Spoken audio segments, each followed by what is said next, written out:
How to add effects on the portable grand Yamaha DGX-660. So, if you're in the main screen here, you've picked a voice. This one is on the default voice. Natural grand. Let's just go with that one for ease. You hit function. Under function, there are many options, and you scroll through the categories with category left and right.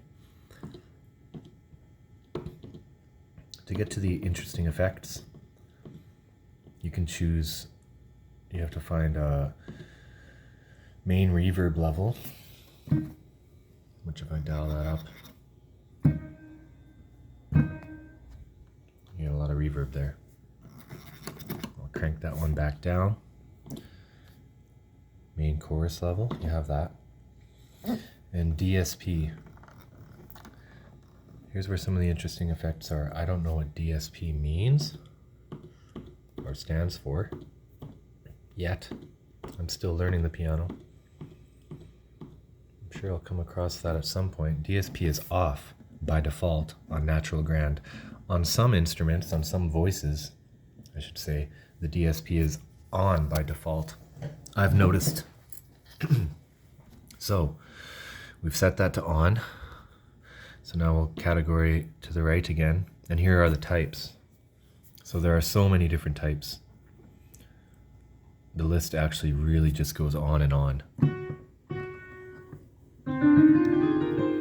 That's called symphonic 1, although I held the pedal down for that. D-tune, karaoke, ER, gate reverb.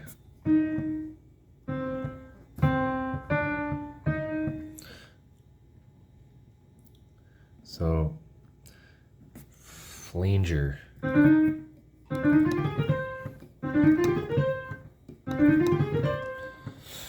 So, if you want to, if you're making a song, I believe I have it set on my song that is blank. So I'll go songs. Yeah, song 3 is blank right now. The other 4, I have a song going on there. Maybe I should show an example of one layer. Anyways, I'll exit that. Say you want to record layer 1. I believe it will save that DSP setting.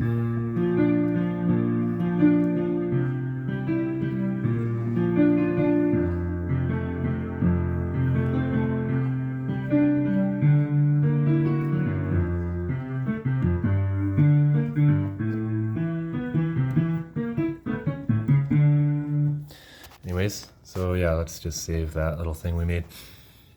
Yes, save. There's yes. Took me a while to find the yes key and the no key. When I first got this, I only got this about a month ago. Okay, so that should be saved.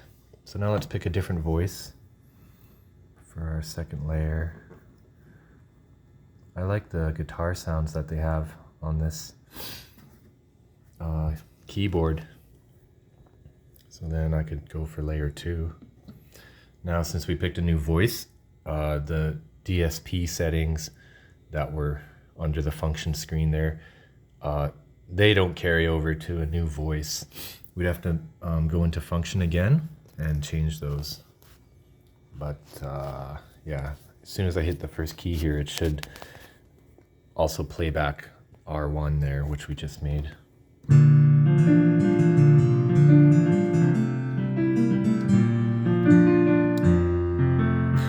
I can't remember how that song went, which is why that sounded bad.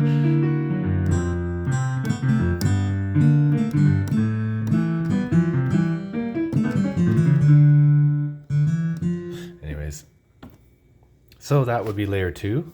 Let's not save that because I didn't know what I was doing. Yeah, that's how that one goes. So now we can go function, DSP type. And yeah, okay, so this one is by default set to tempo delay. Interestingly. These ones distort hard. Have hard distortion sounds. But Oh, look at DSP is off. Never mind. And if DSP is on and you turned it on, but it's still not happening very much, go back to main DSP level. See, it's only at 4, so you gotta dial that up. Let's try 70. Let's try 88. See, that sounds way different. I gotta turn that down a little. So then let's try again. Record layer 2, or I don't know, left or 2.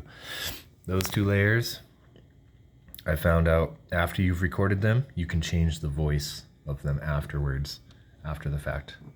I'll show how to do that next. How does this even go?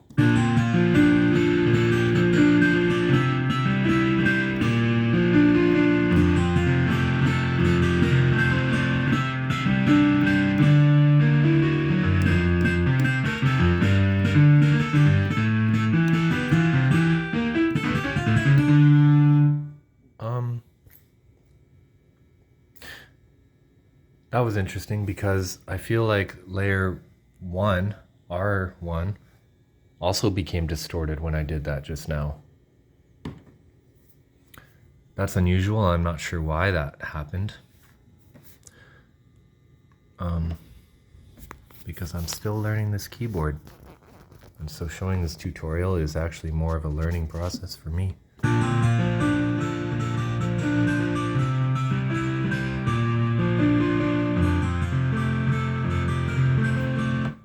Interesting. I'm not sure if... Let's try turning this down. DSP. All the way down. Now let's play back our song. Yeah, it's still on there. So once you've recorded it with a certain DSP level, you can't change it after the fact. Stop. But you can, however, press and hold voice and change only these 2 layers. You can record 3, 4, and 5 as layers, but you can't change the voice after. To change the voice after recording, hold voice, and now you're presented with, see up top it says melody R. So I can change that to whatever, let's go the suitcase one. And play back. I'll even turn off layer 2 so you can see that we changed it to the suitcase. Yeah, and on the fly, you can toggle. You can even pause your recording partway through and unpause it. And you can even change the tempo of your recording. So I just go tempo, and if I wanted to play really, really fast,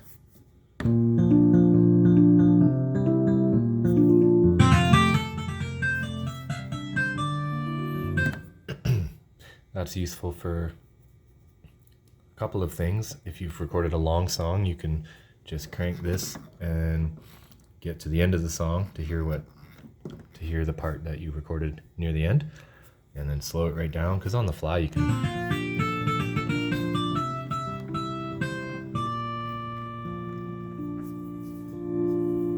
now you can see how slow I've set it. So some of those features are very interesting and helpful for making your own music with multiple layers on this Yamaha. So yeah, it's a very powerful machine. I'm still learning everything about it, but so far I'm super impressed with it. Okay, thanks for tuning in.